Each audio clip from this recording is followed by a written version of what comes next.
محترم حاضرین جمعہ، بزرگوں، نوجوان دوستوں، عزیز بچوں اور اسلامی ماؤں بہنوں، اسلام کے اندر جو ایمان ہے یا رسالت ہے، آخرت کے اوپر ایمان ہے، جنت اور جہنم کا باب ہے، یا حشر اور نشر کے سارے واقعات ہیں، جتنے بھی ایمانیات ہیں یا قرآن سے متعلق جو عقیدے ہیں، یہ تمام جو بنیادی اور اساسی چیزیں ہیں، ان تمام چیزوں کا دار و مدار اللہ کے نبی صلی اللہ علیہ وسلم کی رسالت پر اور آپ کے اوپر ہے۔ یعنی اللہ تعالیٰ کے اوپر ایمان ہم کس وجہ سے لاتے ہیں؟ کیونکہ اللہ کے نبی صلی اللہ علیہ وسلم نے ہمیں اللہ کے بارے میں بتایا۔ قرآن کے اوپر ہمارا یقین کیوں ہے؟ کیونکہ ہمیں اللہ کے نبی صلی اللہ علیہ وسلم کے نبی ہونے کا سچا یقین ہے اور اعتماد ہے۔ آخرت کے متعلق، اسی طرح سے جنت اور جہنم کے متعلق جتنی بھی چیزیں ہمیں بتائی گئی ہیں وہ آپ صلی اللہ علیہ وسلم کے ذریعے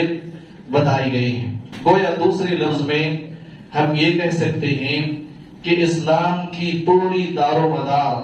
یا انحصار یا مکمل طور پر اسلام اللہ کے نبی صلی اللہ علیہ وسلم کی رسالت اور آپ کے بتائے ہوئے طریقے اور خود آپ صلی اللہ علیہ وسلم کے اوپر ڈیپینڈ ہیں۔ اور یہ چیز کہیں دشمنوں کو بہت زیادہ خلتی ہے، یہ چیز انسان کے لیے، دشمنوں کے لیے کہیں نہ کہیں پریشانی کی باعث ہے۔ اسی وجہ سے جو دشمنان اسلام ہیں، مسلمانوں کی جو دشمن ہیں، یہود و نصارہ مشرکین ہیں، انہوں نے ہمیشہ اللہ کے نبی صلی اللہ علیہ وسلم کی توہین کرنے کی کوشش کی۔ آپ کا جو مقام و مرتبہ مسلمان اور مومنوں کے ذہن و دماغ میں اور مسلمانوں کی زندگی میں آپ صلی اللہ علیہ وسلم کی تعلیمات کا جو اثر ان دشمنوں نے دیکھا، تب ان کو سمجھ میں آیا کہ مسلمانوں کے دل اور دماغ سے ایمان کو کمزور کرنا، ان کو اسلام سے دور کرنا، ان کی ایمان کو کمزور کرنا اسی وقت ممکن ہے جب نبی صلی اللہ علیہ وسلم کی شان میں گستاخی کی جائے، جب نبی صلی اللہ علیہ وسلم کے بارے میں غلط باتیں لوگوں کے درمیان رائج کی جائیں، جب نبی صلی اللہ علیہ وسلم کے بارے میں افواہیں پھیلائی جائیں، آپ صلی اللہ علیہ وسلم کے اوپر جو مومنوں کا، مسلمانوں کا جو اعتماد، جو بھروسہ ہے، اس بھروسے کو کمزور کیا جائے۔ اسی لیے تاریخ میں ہمیشہ سے دشمنوں نے اللہ کے نبی صلی اللہ علیہ وسلم کے ساتھ ایسا سلوک کیا اور نبی صلی اللہ علیہ وسلم کی شان میں گستاخی کی گئی،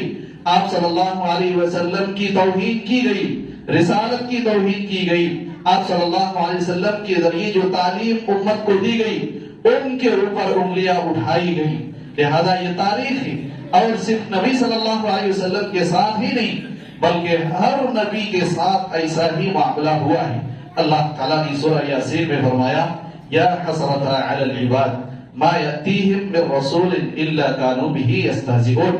بندوں پر، لوگوں پر افسوس ہے۔ اللہ تعالیٰ نے فرمایا لوگوں پر افسوس ہے، کیسے بندے ہیں، کیسے لوگ ہیں جن کی بھلائی کے لیے نبی اور رسولوں کو بھیجا جاتا ہے، جن کو جنت کی طرف راغب کرنے کے لیے نبی اور رسولوں کو بھیجا جاتا ہے، ان کو گمراہیوں سے نکال کر ہدایت کے راستے پہ چلانے کے لیے نبیوں اور رسولوں کا اللہ تعالیٰ نے ہمیشہ سلسلہ جاری رکھا، ہر بری چیز سے ان کو بچانے کے لیے اور اچھی چیز کی طرف ان کو بلانے کے لیے اور ہر خیر کی طرف ان کو بلانے کے لیے ہر زمانے میں نبی اور رسول بھیجا گیا۔ لیکن یا حسرۃ علی العباد ما یأتیہم من رسول الا کانوا بہ یستہزئون۔ بندوں پر افسوس ہے جب بھی ان کے پاس ان کی اپنی ہدایت کے لیے جب رسول آئے تب انہوں نے نبیوں کا اور رسولوں کا مذاق اڑایا، ان کا استہزاء کیا، ان کی توہین کی، جس طرح سے تمام نبیوں کے ساتھ ایسا لوگوں نے کیا، نبی صلی اللہ علیہ وسلم کے ساتھ بھی ہمیشہ سے ایسا کیا گیا۔ ہر زمانے میں یہ چیزیں پائی جاتی رہی ہیں۔ آپ صلی اللہ علیہ وسلم کی زندگی ہی میں آپ صلی اللہ علیہ وسلم کی باحیات ہوتے ہوئے بھی بہت سارے ایسے واقعات پیش آئے جو نبی صلی اللہ علیہ وسلم کی شان میں گستاخی سے متعلق ہے۔ ابو لہب کا واقعہ ہم سب جانتے ہیں، آپ صلی اللہ علیہ وسلم کی شان میں گستاخی کی، جس کے نتیجے میں سورۃ اللہب کا نزول ہوا، اور اللہ تعالیٰ نے اس نبی صلی اللہ علیہ وسلم کی شان میں گستاخی کرنے کے نتیجے میں ان کا عبرتناک سزا اللہ تعالیٰ نے دنیا ہی میں ان کو دکھایا، اور دنیا ہی میں اللہ تعالیٰ نے ان کو دیا کہ جب اس کی موت کا وقت آیا، ایسی بیماری میں وہ مبتلا ہوا کہ خود ان کی اولاد ان کے قریب نہیں جاتے تھے، خود ان کی اولاد نے ان کو دفن تک کرنے سے انکار کر دیا، 3 دن تک پڑا رہا، کوئی ان کے قریب تک نہیں جاتا تھا۔ لاسٹ میں جب دیکھا کہ اگر یہ لاش ایسے ہی زندہ ایسے ہی اگر پڑی رہی، ان کو کہیں دفن نہیں کیا گیا تو بدبو سے پورے علاقے کے لوگ پریشان ہوں گے، پھر اس کے بعد گڑھا کھود کر لکڑیوں سے دور دور سے ان کو گھسیٹ کے دفن کیا گیا اور اس کے اوپر مٹی ڈال دی گئی۔ یہ اللہ کے نبی صلی اللہ علیہ وسلم کی شان میں گستاخی کرنے کا نتیجہ، اور اللہ تعالیٰ کبھی بھی کسی بھی گستاخ رسول کو کبھی نہیں چھوڑا۔ اللہ کے نبی صلی اللہ علیہ وسلم کی شان میں گستاخی کرنے والا کبھی بھی کامیاب نہیں ہوا، ہمیشہ اس کو ذلت اور رسوائی کی کھانی پڑی، اور ہر زمانے میں اللہ تعالیٰ نے یہ کر کے دکھایا۔ اس کی پوری تاریخ ہے، بے شمار مثالیں، اور کیوں نہ ہو خود اللہ تعالیٰ نے کہا اِنَّا كَفَيْنَاكَ الْمُسْتَهْزِئِينَ، یہ اللہ کے نبی صلی اللہ علیہ وسلم جو مذاق کرنے والے ہیں ان کو سزا دینے کے لیے آپ کی طرف سے ہم خود کافی، خود اللہ تعالیٰ نے اس کی ذمہ داری لی۔ رسالت کی شان میں نبی صلی اللہ علیہ وسلم کی شان میں گستاخی کرنے والے کو سزا دینے کی ذمہ داری، ان کو کیفر کردار تک پہنچانے کی ذمہ داری خود اللہ تعالیٰ نے ہمیشہ کے لیے لی ہے، اور کہا اِنَّا كَفَيْنَاكَ الْمُسْتَهْزِئِينَ، اے نبی صلی اللہ علیہ وسلم جو حکم آپ کو دیا جا رہا ہے، دعوت کی جو ذمہ داری آپ کو دی گئی ہے، اس کو آپ لوگوں کے سامنے کھلے عام اعلان کیجئے۔ آپ کو لوگوں سے ڈرنے کی ضرورت نہیں ہے، آپ کو دل برداشتہ ہونے کی ضرورت نہیں ہے، آپ کو گھبرانے کی ضرورت نہیں ہے۔ ان اللہ یعصمک من الناس، اللہ تعالیٰ آپ کو لوگوں سے بچائے رکھے گا۔ اِنَّا كَفَيْنَاكَ الْمُسْتَهْزِئِينَ، اللہ تعالیٰ نے خود کہا کہ ہم آپ کو مذاق اڑانے والے اور آپ کی شان میں گستاخی کرنے والوں سے بدلہ لینے کے لیے کافی ہیں۔ اللہ کے نبی صلی اللہ علیہ وسلم کی شان میں گستاخی کرنے والا کبھی بھی بچ سکتا نہیں، زندگی میں کبھی بھی چین و سکون کی زندگی گزار سکتا نہیں، آخر کار اس کی مقدر میں ذلت اور رسوائی ہے۔ اللہ تعالیٰ اس کو ضرور سزا دے کے رہے گا، اور یہ اللہ تعالیٰ کا وعدہ ہے۔ لہذا اللہ تعالیٰ نے اس وعدے کا اعلان قرآن مجید میں کئی جگہ کیا۔ وَلَقَدِ اسْتُهْزِئَ بِرُسُلٍ مِّن قَبْلِكَ، اللہ تعالیٰ نے فرمایا اللہ کے نبی صلی اللہ علیہ وسلم آپ تھوڑے سے مذاق اڑانے سے، آپ کا مذاق اڑانے سے آپ گھبرا جاتے ہیں، پریشان ہو جاتے ہیں۔ آپ سے پہلے بھی بہت سارے رسول آئے، ان کے ساتھ بھی ایسا ہی مذاق اڑایا گیا، ان کا استہزاء کیا گیا، ان کی شان میں گستاخی کی گئی۔ فَأَمْلَيْتُ لِلَّذِينَ كَفَرُوا ثُمَّ أَخَذْتُهُمْ، پھر ہم نے ان کو کچھ ڈھیل دیا، ان کو مہلت دی، پھر ان کو ہم نے عذاب میں مبتلا کیا، ان کی گرفت کی، ان کو پکڑا۔ اللہ تعالیٰ نے ہر نبی اور رسول صلی اللہ علیہ وسلم کے شان میں گستاخی کرنے والوں کے بارے میں یہ بتایا ہے۔ لہٰذا اللہ کے نبی صلی اللہ علیہ وسلم کی حفاظت کرنے والا،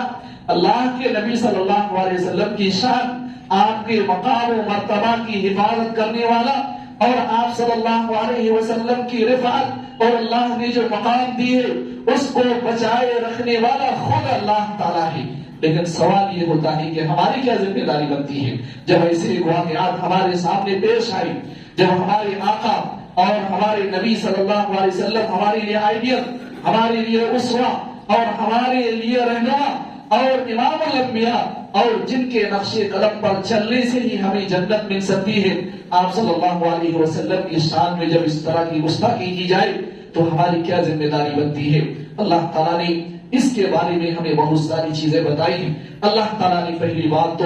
نبی صلی اللہ علیہ وسلم کی مقام و مرتبہ کی حفاظت کی اور اپنے دین کی حفاظت کی ذمہ داری خود لی ہے۔ اللہ تعالیٰ کیسے بھی ہو اس دین کو بچائے رکھے گا، نبی صلی اللہ علیہ وسلم کے مقام و مرتبہ کی حفاظت کرے گا، یہ اللہ کا وعدہ ہے۔ یریدون ان یطفئوا نور اللہ بافواہہم ویأبی اللہ الا ان یتم نورہ ولو کرہ الکافرون۔ یہ کافر اور مشرک چاہتے ہیں کہ اللہ کی دین کو ختم کر دیا جائے، اللہ تعالیٰ ہرگز اس بات کے لیے تیار نہیں ہے۔ اللہ تعالیٰ اپنے نور کو، اپنے دین کو مکمل کر کے رہے گا، چاہے کافر کتنا ہی غصے میں ہو، چاہے کافر کو کتنی بھی ناراضگی ہو۔ اللہ تعالیٰ نے فرمایا ان الذین یؤذون اللہ ورسولہ لعنہم اللہ فی الدنیا والآخرہ۔ جو اللہ تعالیٰ کو، جو اللہ کے نبی صلی اللہ علیہ وسلم کو تکلیف پہنچائے گا، اللہ تعالیٰ کی لعنت ہے ایسے تمام لوگوں پر، دنیا میں بھی آخرت میں بھی۔ اللہ تعالیٰ نے دنیا میں بھی اور آخرت میں بھی ان کے لیے دردناک عذاب تیار کر رکھا ہے۔ لہذا آپ صلی اللہ علیہ وسلم کی شان میں گستاخی کرنا یہ عذاب کو دعوت دینا ہے۔ آخر اس کے اسباب کیا ہیں؟ کیوں آخر نبی صلی اللہ علیہ وسلم کی شان میں اس طرح کی گستاخی کے واقعات آج کل کے زمانے میں خصوصی طور پر بہت زیادہ ہو رہا ہے؟ ہر سال کئی واقعات خود ہمارے اس ملک ہندوستان کے اندر پیش آتے ہیں، اور ہم سب بہت سارے دنوں سے سوشل میڈیا پر اس قسم کے واقعات کا مشاہدہ کرتے ہیں، دیکھتے ہیں۔ ہر سال اس طرح کے واقعات پیش آتے ہیں، اور کچھ سالوں سے یہ واقعات زیادہ ہو رہے ہیں۔ آخر اس کے اسباب کیا ہیں؟ اس کے بہت سارے اسباب ہیں، جن میں سے چند سبب کا ذکر آپ کے سامنے کروں گا۔ ان میں سب سے پہلا جو سبب ہے وہ دشمنوں کی دشمنی ہے۔ دشمنوں نے مسلمانوں سے زیادہ دشمنی مول لی۔ نبی صلی اللہ علیہ وسلم کے تئیں، مسلمانوں کے تئیں، اسلام اور مسلمانوں کے تئیں دشمنوں کی جو دشمنیاں ہیں وہ عروج پر ہیں، اور اللہ تعالیٰ نے ہمیشہ سے ایسے دشمنوں سے بچ کے رہنے، ان سے ہوشیار رہنے،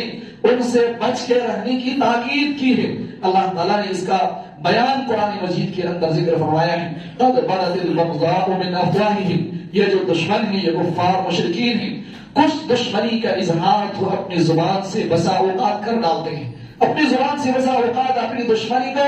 اظہار کر دیتے ہیں۔ وما تخفی صدورہم اکبر،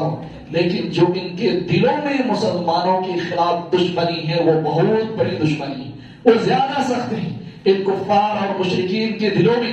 اسلام اور مسلمانوں کی دشمنی جو ان کے دلوں میں ہے وہ بہت زیادہ ہے۔ اللہ تعالیٰ نے اس کا اظہار قرآن مجید کے اندر کیا ہے۔ اسی طرح سے ان اسباب میں سے ایک سبب یہ ہے کہ آج ہماری بداعمالیوں کے باوجود، دشمنوں کی دشمنیوں کے باوجود، اور اسلام کو دبانے کی کوشش کرنے کے باوجود، اور سوشل میڈیا پر اور ہر پلیٹ فارم سے اسلام کو بدنام کرنے کے باوجود، اسلام سب سے زیادہ دنیا میں پھیلنے والا ایک مذہب ہے جس سے دشمنوں کو اور زیادہ پریشانی ہے۔ جتنا دبایا جاتا ہے اور ہی یہ اسلام اتنا پھلتا اور پھولتا ہے، جس وجہ سے یہ دشمن پریشان ہے آج کے کسی طرح سے۔ اس اسلام کی جو بنیاد ہے، اسلام کی تعلیمات کی جو اصل بنیاد ہے محمد صلی اللہ علیہ وسلم، انہی کو بدنام کیا جائے، انہی کی شان میں گستاخی کی جائے، اور ان کے اوپر جو مسلمانوں کا اعتماد اور بھروسہ ہے اس اعتماد اور بھروسے کو کمزور کیا جائے۔ اس وجہ سے دشمنان اسلام اللہ کے نبی صلی اللہ علیہ وسلم کے شان میں گستاخی کرتے ہیں۔ اسی طرح سے بہت سارے اسباب میں سے مسلمانوں کی کمزوری، مسلمانوں کی ایمان کی کمزوری، اور مسلمانوں کے اندر جو اسلام ہے اس کی کمزوری، اس کی وجہ سے بھی یہ ساری پریشانیاں ہماری زندگی میں آتے ہیں۔ اللہ تعالیٰ نے فرمایا وَمَا أَصَابَكُم مِّن مُّصِيبَةٍ فَبِمَا كَسَبَتْ أَيْدِيكُمْ وَيَعْفُو عَن كَثِيرٍ۔ اللہ کے نبی صلی اللہ علیہ وسلم سے ایک مسلمان اپنی جان سے، اپنے گھر والوں سے، اپنی عزت، اپنے گھر والوں رشتہ داروں سے، اپنی اولاد سے، اپنے ماں باپ سے، اپنے آپ سے بھی نبی صلی اللہ علیہ وسلم سے سب سے زیادہ محبت کرنے والا ہوتا ہے۔ ایک مسلمان نبی صلی اللہ علیہ وسلم سے دنیا میں اللہ تعالیٰ کے بعد سب سے زیادہ محبت کرنے والا ہوتا ہے۔ جب ہمارے کسی گھر والے کے اوپر کوئی کیچڑ اچھالی جائے، جب ہمارے گھر کے کسی افراد، کسی ممبر کے خلاف کوئی بدزبانی کرے تو ہم برداشت نہیں کر سکتے، لیکن نبی صلی اللہ علیہ وسلم کی شان میں گستاخی کی جائے یہ بھی مسلمانوں کو کبھی بھی برداشت نہیں ہونا چاہیے، نہیں ہوتا ہے، اور یہ مسلمانوں کے لیے ایک پریشانی کی باعث ہے۔ جب نبی صلی اللہ علیہ وسلم کے شان میں گستاخی کی جائے، جب رسالت کی توہین کی جائے، جب نبی صلی اللہ علیہ وسلم کے بارے میں غلط باتیں پھیلائی جائیں، ان کو بدنام کرنے کی کوشش کی جائے تو ایک مسلمانوں کی اوپر یہ ایک پریشانی، ایک مصیبت ہے۔ لہذا انسان کی یہ مصیبت کی ایک بنیادی وجہ انسان کی بداعمالیاں۔ کوئی بھی مصیبت ہمارے اوپر آتی ہے وہ ہماری بداعمالیوں کے نتیجے میں آتی۔ اللہ تعالیٰ نے فرمایا وما اصابکم من مصیبت فبما کسبت ایدیکم ویعفو عن کثیر۔ اور اسی طرح سے مسلمانوں اور اسلام کے بارے میں جو بہت ساری غلط افواہیں معاشرے کے اندر پائی جاتی ہیں، لوگوں کے ذہن میں اسلام کے بارے میں، مسلمانوں کے بارے میں غلط تصور پایا جاتا ہے، اس کی وجہ سے بھی دشمن اسلام جو ان کا لیڈر ہے، جو مسلمانوں کا قائد ہے، جو مسلمانوں کا آئیڈیل نبی صلی اللہ علیہ وسلم ہے، انہی کو بدنام کرنے کی کوشش کرتے ہیں۔ اور ایک بنیادی وجہ جس کی وجہ سے بھی یہ سارے واقعات پیش آتے ہیں وہ دعوت کی ذمہ داری کو چھوڑ دینا بھی ہے۔ مسلمانوں نے اس ذمہ داری کو چھوڑ دیا، اس ذمہ داری کو ادا کرنے سے قاصر رہے، جس کی وجہ سے یہ سارے واقعات پیش آتے ہیں۔ اب ہماری ذمہ داری ہے کہ اس ماحول میں جب اس طرح کے واقعات بہت زیادہ ہو رہے ہیں ہمیں کیا کرنا چاہیے۔ اس سلسلے میں بہت ساری چیزیں کہی جا سکتی ہیں، مختصر میں یہ ہے کہ ہمیں سب سے پہلا کام ایسے زمانے میں جب نبی صلی اللہ علیہ وسلم کے شان میں گستاخی کی جائے تو ایسی صورت میں ہمیں سب سے پہلے اللہ کی دین کی طرف، نبی صلی اللہ علیہ وسلم کی دین کی طرف، آپ کی تعلیمات کی طرف رجوع کرنے کی ضرورت ہے۔ یہ سب سے پہلا دفاع ہے، یہ نبی سے محبت کی سب سے پہلی علامت ہے کہ آپ کی کہی ہوئی باتوں پر عمل کیا جائے، اور آپ نے جس انداز میں زندگی گزاری ہے اسی انداز میں ہم بھی اپنی زندگی گزاریں۔ جس طرح سے آپ نے عبادتوں کو انجام دیا اسی طرح سے ہم اپنی عبادتوں کو انجام دیں۔ یہ نبی صلی اللہ علیہ وسلم سے سب سے پہلے محبت کی علامت ہے۔ اللہ تعالیٰ نے فرمایا ان تنصروا اللہ ینصرکم ویثبت اقدامکم، اگر تم اللہ تعالیٰ کی مدد کرو گے تو اللہ تعالیٰ تمہاری بھی مدد کرے گا۔ اللہ تعالیٰ نے فرمایا ان تصبروا وتتقوا لا یضرکم کیدہم شیئا، اگر تم صبر کرتے رہے اور تقوی اختیار کرتے رہے، تقوی اختیار کرنے کا مطلب اسلام پر جمے رہے، اسلام پر ڈٹے رہے، اسلامی تعلیمات کے حساب سے اپنی زندگی گزارتے رہے، لا یضرکم کیدہم شیئا، تو ان دشمنوں کی کوئی بھی سازش کامیاب ہونے والی نہیں ہے۔ اس کا مطلب یہ ہے کہ جب ہم اسلام سے دور ہوتے ہیں، جب ہمارے اندر سے تقوی ختم ہوتا ہے، ہمارا تقوی کا لیول جب کمزور ہو جاتا ہے، تبھی دشمنوں کی سازشیں ہمارے خلاف کامیاب ہوتی ہیں۔ لہذا دشمنوں کی سازشوں کو ناکام بنانے کے لیے ہمیں تقوی کا لیول بلند کرنا پڑے گا، اسلام پہ عمل کرنا پڑے گا۔ اس کے علاوہ بھی بہت ساری آیتوں کے اندر اللہ تعالیٰ نے اس کی طرف اشارہ کیا ہے۔ لہذا معلوم ہوا سب سے پہلی چیز نبی صلی اللہ علیہ وسلم کی دفاع کے لیے اور آپ کی شان کو برقرار رکھنے کے لیے یا اس قسم کے واقعات کو روکنے کے لیے سب سے پہلے کوشش یہ ہونی چاہیے کہ ہم اللہ کے دین پر عمل کریں۔ دشمنوں کو یہ احساس ہو کہ جب بھی ہمارا کوئی آدمی اس نبی کے اوپر گستاخی کرنے کی کوشش کرتا ہے تبھی مسلمانوں کی بدعمالیاں ختم ہو جاتی ہیں، یہ اور دین کو لازم پکڑتے ہیں، نبی سے اور زیادہ حد درجے کی محبت کرتے ہیں۔ یہ چیز اگر ہمارے مسلمانوں کے اندر پیدا ہو جائے تو یہ سارے واقعات کم پڑنے لگتے ہیں، کیونکہ ان دشمنوں کو بھی معلوم ہے کہ ان کی نبی کے شان میں گستاخی کر لو، یہ مسلمان ایک دن کوئی ریلی نکال کے گھروں کو واپس چیخ کے چلا کے بیان بازی کر کے دو چار فوٹو ویڈیو کھینچ کے دو چار واٹس ایپ پہ اور فیس بک پہ دو چار ریلز بنا کے یہ شیئر کر کے خاموش ہو جائیں گے۔ اس سے زیادہ ان کی زندگی میں اور کوئی تبدیلی نہیں آنے والی، ان کو بھی یہ معلوم ہو چکا ہے۔ اور ایسا ہی ہو رہا ہے جب بھی اللہ کے نبی صلی اللہ علیہ وسلم کے شان میں گستاخی ہوتی ہے، مسجدوں میں نمازیوں کی تعداد بڑھتی ہے، جیسے گستاخی کرنے سے پہلے تھا اس کے بعد بھی، ریلیاں کرنے کے بعد بھی ہم مسجدوں کو نہیں آتے۔ اس کا مطلب یہ بلکہ ریلیاں کرتے ہوئے بھی خود نبی صلی اللہ علیہ وسلم کی بہت ساری تعلیمات کی نافرمانی کرتے ہیں، اور بہت ساری چیزیں جو آپ صلی اللہ علیہ وسلم کی سنتوں سے ثابت ہے ان کی نافرمانیاں ہم کرتے ہیں۔ لہذا یہ مطلب یہ ہے کہ ہم ریلیاں صرف دکھاوے کے لیے کرتے ہیں، ہمیں نبی صلی اللہ علیہ وسلم کی دفاع کرنا ہے۔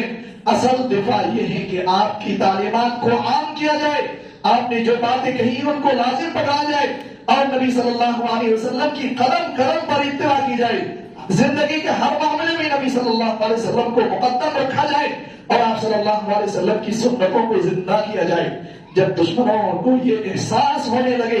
کہ جب بھی ہم نبی کی شان میں گستاخی کرتے ہیں یہ مسلمان اور دین سے دور ہونے کے بجائے یہ دین سے اور زیادہ جڑ جاتے ہیں، مسجدوں سے زیادہ جڑ جاتے ہیں، نبی کی محبت اور زیادہ ان کے اندر پیدا ہو جاتی ہے، تب سے وہ واقعات کم ہونے لگیں گے۔ لیکن یہ اگر ہمارا رویہ رہا ہر سال میں ایک دو بار ایسے واقعات پیش ہوتے رہے اور ہم سال میں ایک مرتبہ ریلیاں نکال کے چیخ کے چلا کے آدھا گھنٹے دو چار فوٹو کھینچ کے ویڈیو بنا کے ریلز بنا کے واپس آ کے نمازیں چھوڑ کے سو جائیں، مسجدیں ہماری ویران ہو جائیں، مسجدوں کے اندر آنے کے لیے تیار نہ ہو، ریلیوں میں لاکھوں لوگ چیخیں اور چلائیں، لیکن نبی صلی اللہ علیہ وسلم کی جو سب سے پہلی تعلیم جس کے لیے آپ زندگی میں تڑپتے رہے، موت کے وقت وفات کے وقت بھی آپ صلی اللہ علیہ وسلم جس کی نصیحت کرتے رہے، جس کی وصیت کرتے رہے، الصلاۃ والسلام وما ملکت ایمانکم، لوگوں نماز کو لازم پڑھو، نماز سے دور نہیں ہونا، اور اسی نماز کو چھوڑ کے ہم سوتے رہیں، نماز کے قریب نہ آئے، مسجدوں میں نہ آئے، مسجدیں ہماری خالی رہیں، تو اسی صورت میں یہ نبی صلی اللہ علیہ وسلم سے محبت کی علامت ہرگز نہیں۔ چیخنے چلانے سے، ایک دن ریلیاں نکالنے سے کچھ نہیں ہوتا۔ لہذا انسانوں کو سب سے پہلا کام ایسے واقعے کے بعد یہ کرنا چاہیے کہ ان کا دین کا جو لیول ہے اور بلند ہونا چاہیے، تقویٰ اور زیادہ آنا چاہیے، دین سے نزدیک آنا چاہیے۔ اسی طرح سے ایک اور چیز جو اس موقع سے ہمیں کرنے کی ضرورت ہے اور ہمیشہ کرنے کی ضرورت ہے وہ یہ ہے کہ نبی صلی اللہ علیہ وسلم کی سیرت کا تعارف، آپ صلی اللہ علیہ وسلم کون ہیں، آپ کے اخلاق کیا ہیں، یہ ہمیں لوگوں کو بتانے کی ضرورت ہے، اپنوں کو بتانے کی ضرورت ہے، خود ہمیں سیکھنے کی ضرورت ہے اور ان کے مطابق ہمیں زندگی گزارنے کی ضرورت ہے۔ آج اسی چیز میں ہماری کمی ہے، ہم اللہ کے نبی صلی اللہ علیہ وسلم کو سیرت کو نہیں جانتے۔ 50% سے زیادہ مسلمانوں کو نبی صلی اللہ علیہ وسلم کے والد کا نام پوچھ لیا جائے، کہاں پیدا ہوئے، کہاں ہجرت کر کے گئے، نہیں بتا سکتے مسلمان، لیکن محبت کا دعویٰ، بڑے بڑے دعویٰ، بڑے بڑے نعرے لگاتے ہیں نبی صلی اللہ علیہ وسلم سے محبت کے۔ یہ نبی صلی اللہ علیہ وسلم کی محبت نہیں ہے۔ جس شخص کے بارے میں ہم کچھ نہیں جانتے، جس شخص کو ہم نبی مانتے، آئیڈیل مانتے، ان کے بارے میں، ان کے اخلاق و کردار کے بارے میں، ان کے سیرت و کردار کے بارے میں سب سے پہلے ہمیں زیادہ جاننے کی ضرورت ہے، تاکہ سب سے پہلے ہمارا ایمان ان کے اوپر مضبوط ہو۔ ہمارا ایمان کب مضبوط ہوگا؟ نبی صلی اللہ علیہ وسلم پر، جب ہم نبی صلی اللہ علیہ وسلم کو سچا مانیں گے۔ سچا کب نبی صلی اللہ علیہ وسلم کو مانیں گے؟ جب نبی صلی اللہ علیہ وسلم کی سیرت و کردار اخلاق کو پڑھیں گے۔ ہم پڑھتے نہیں اور نہ ہی ہمارے معاشرے میں اس قسم کا رواج ہے۔ کتنے ایسے لوگ ہیں جو سیرت نبی صلی اللہ علیہ وسلم کے سال میں ایک بار پروگرام میں شریک ہوتے ہیں، کتنے مساجد ایسے ہیں، صرف ربیع الاول کی ایک دو رات میں پوری رات جلسے جلوس کر لینا، اس سے نبی صلی اللہ علیہ وسلم کی نہ سیرت لوگوں کو آتی ہے نہ عمل۔ وہ بھی نبی صلی اللہ علیہ وسلم کی ایک نافرمانی کرتے ہوئے یا ایک ایسے موقع سے جس موقع سے نبی صلی اللہ علیہ وسلم کی سیرت و کردار کو پیش کیا جاتا ہے، جو ایک بدعت کا موقع ہے، اسی موقع سے ہم نے نبی صلی اللہ علیہ وسلم کی سیرت و کردار کو جاننے کی کوشش کی۔ لہذا نبی صلی اللہ علیہ وسلم کی دفاع کے لیے سب سے پہلی ضروری ہے ہم خود اپنی نبی صلی اللہ علیہ وسلم کی سیرت و کردار کو جانیں، آپ کے اخلاق کو جانیں، اور دوسرے نمبر پر یہ ہے کہ ہم نبی صلی اللہ علیہ وسلم کی سیرت کو لوگوں کو بھی بتائیں، دشمنوں کو بتائیں، غیروں کو بتائیں کہ ہمارے نبی ایسے ہیں، نبی صلی اللہ علیہ وسلم کے اخلاق و کردار ایسے ہیں۔ امن و امان کے سب سے بڑے داعی نبی صلی اللہ علیہ وسلم ہیں۔ آپ کی تعلیمات امن و امان کے لیے سب سے اہم ہیں۔ آپ نے جو اخلاق کی تعلیم دی ہے دنیا کی کسی اور کتاب میں اور مذہب میں نہیں ہے، یہ لوگوں کو بتانے کی ضرورت ہے۔ اس کے لیے ہمیں علماء کرام کی ضرورت ہے، اس کے لیے ہمیں دوسری مختلف زبانوں کو جاننے والے لوگوں کی ضرورت ہے، اس کے لیے ہمیں وسائل کی ضرورت ہے، میڈیا کی ضرورت ہے، اس کے لیے اخراجات کی ضرورت ہے، اس کے لیے ہمیں اشتہارات، کانفرنس اور کتابیں چھاپنے کی ضرورت ہے، اور یہ سارے اخراجات کی ہیں۔ آج تو مسلمانوں کی حالت یہ ہے کہ ایک مسجد جس کا اخراجات مہینے میں 30-35 ہزار آتے، مسجد سارے لوگ مل کے ایک مسجد کا اخراجات مہینے میں برداشت نہیں کر پاتے۔ یہ پورے ہندوستان کا معاملہ ہے، بڑی پریشانیاں ہوتی ہیں اخراجات مسجد کے برداشت کرنے میں۔ یہ سب کام نبی صلی اللہ علیہ وسلم کی سیرت کو لوگوں کے اندر عام کرنا، ان کے اندر پمفلٹ بانٹنا، ایسے لوگوں کو اس کام کے لیے مقرر کرنا جو اسی کے لیے معمول ہوں، مختلف زبانوں کے لوگوں کو جاننے والے، مختلف زبانوں کو جاننے والے کو اس کام کے لیے مقرر کرنا، اس کے لیے ہمارے پاس پیسے کہاں سے آئیں گے؟ کیونکہ ہم نے نبی صلی اللہ علیہ وسلم سے سچی محبت کی ہی نہیں۔ کیا اگر ہمارے کسی اولاد کو، کسی اولاد کی، کسی بیٹا اور بیٹی کی شادی کی ضرورت ہوتی ہے تو کیا ہم میں سے کون ایسا شخص ہے جو 5 لاکھ کا خرچ نہ کرتا ہو اپنی بیٹی میں؟ کون ایسا شخص ہے جو ایک شادی ہال میں ایک رات کے لیے 50,000 اور 1 لاکھ کا صرف ایک رات کا کرایہ نہ دیتا ہے؟ کون ہے؟ لیکن کتنے ایسے لوگ ہیں جو سال میں ایک مرتبہ 12 مہینے میں ایک بار کہے کہ میں ایک مسجد کی ذمہ داری، ایک مہینے کے پورے خرچ کی ذمہ داری میں لیتا ہوں۔ اس کا مطلب یہ ہے کہ ہم اپنے اولاد سے زیادہ اسلام سے اور اسلامی شاعر سے، اللہ کے گھروں سے، نبی کی تعلیمات سے محبت نہیں رکھتے ہیں۔ ہم ہر مہینے میں کتنے اخراجات اپنے بال بچوں کے لیے اپنے لیے کرتے ہیں، بجلی بل کتنا ادا کرتے ہیں، اپنے اولاد کے لیے کتنا خرچ کرتے ہیں۔ شاید کوئی ایسا گھر ہوگا جو 10,000 سے کم خرچ ہر مہینے میں کرتا ہو، لیکن کتنے ایسے لوگ ہیں جو کہیں کہ مسجد میں میں اللہ کی خاطر، اللہ کے دین کی خاطر، سیرت کی خاطر، نبی صلی اللہ علیہ وسلم کی سیرت کو لوگوں تک پہنچانے کے لیے 10,000 مہینے میں خرچ کرتا ہوں۔ یہ ہمارا معاملہ ہے۔ اور ایسی صورت میں بھی ہم اللہ کے نبی صلی اللہ علیہ وسلم سے محبت کا دعویٰ کریں اور نبی سے محبت کے نعرے بلند کریں تو یہ ہمارے نعرے سب دھرے کے دھرے رہ جاتے ہیں، یہ جھوٹے نعرے ہیں۔ لہذا نبی صلی اللہ علیہ وسلم کی سیرت کو پڑھنا اور مسلمانوں کو بھی، غیر مسلموں کو بھی نبی صلی اللہ علیہ وسلم کی سیرت کو بتانا یہ ضروری ہے۔ اور ساتھ ہی ساتھ جب اس قسم کے واقعات ہمارے سامنے پیش آئیں تو قانونی دائرے میں رہ کے ہمیں اپنا مخالفت اور اپنا احتجاج درج کرانا ضروری ہے، درج کرانا چاہیے قانون کے دائرے میں رہ کے۔ لہذا جس طرح سے ہمیں قانونی طور پر بھی آگے بڑھنا چاہیے، ویسے ہی ہمارا جو اصل مقصد ہے وہ نبی صلی اللہ علیہ وسلم کی دین پر جمنا ہے۔ اور یہ دشمنوں کے لیے سب سے زیادہ تکلیف دہ چیز ہے، یہ دشمنوں کے لیے سب سے تکلیف کی باعث ہے کہ مسلمان دین اسلام پر قائم اور دائم ہو جائے۔ لہذا جب ایسے مسلمان، جب ایسے واقعات پیش آئیں، جب دین کی طرف دوڑ بھاگیں، اللہ کی طرف رجوع کریں اور خود اپنا محاسبہ کریں، ایسے واقعات پیش آئیں تو اپنے آپ کو قصوروار ٹھہرائیں کہ اللہ تعالیٰ ہماری وجہ سے یہ ساری پریشانی آتی ہیں، ہماری بدعمالیوں کی وجہ سے اللہ تعالیٰ کو ہمیں ایسی سزائیں دے رہا ہے، ہماری بدعمالیوں کی وجہ سے اللہ تعالیٰ ہم دنیا میں سب سے زیادہ محبت جس شخص سے کرتے ہیں اس کے شان میں گستاخی جاتی ہے۔ یہ ہمارے لیے بڑی مصیبت ہے۔ اللہ اس مصیبت کی وجہ خود ہم ہے۔ جب اس چیز کا احساس ہمارے اندر پیدا ہوگا تب یہ سارے واقعات خود بخود ختم ہو جائیں گے۔ لہذا بنیادی طور پر ہمیں نبی صلی اللہ علیہ وسلم کی دین اسلام، آپ صلی اللہ علیہ وسلم کی سیرت و کردار، آپ کے اخلاق اور آپ کی تعلیمات کی طرف رجوع کرنے کی ضرورت ہے۔ اللہ تعالیٰ سے دعا ہے اللہ تعالیٰ ہمیں دین کی طرف لوٹنے کی توفیق عطا فرمائے، اللہ تعالیٰ ہمیں قرآن حدیث کے مطابق زندگی گزارنے کی توفیق عطا فرمائے، اللہ تعالیٰ ہمیں سیرت کو جاننے اور سیرت کے مطابق اپنی زندگی کو ڈھالنے کی توفیق عطا فرمائے۔ بارک اللہ لنا ولکم فی القرآن المجید ونفعنی وإیاکم بالآیات والذکر الحمید، انہ تعالی جواد کریم ورحیم رؤوف رحیم۔